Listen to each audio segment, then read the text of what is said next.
সামনে একটা মাজার পড়লো, পকেটের থেকে 500 টাকার করকরে একটা নোট বের করে মাজারের বাক্সর মধ্যে দিল 500 টাকার নোট ফালায়। এরকম মানুষ নাই? দেখি কে কে আছেন আতুডান।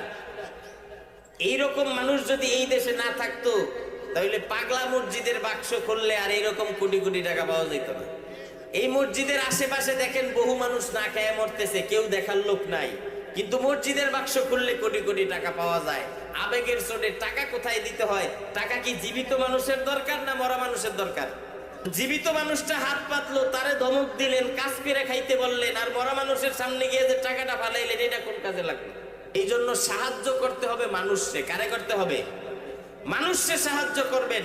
যদি মুসলমান নাও হয় তারাও সাহায্য করবেন। আল্লাহ রাসূল শুধু মুসলমানদেরকে দেন নাই, মক্কার এমন কোন কাফের মুশরিক নাই যার পেটে আমার রাসূলের খাবার ছিল না। আল্লাহু আকবার পড়েন।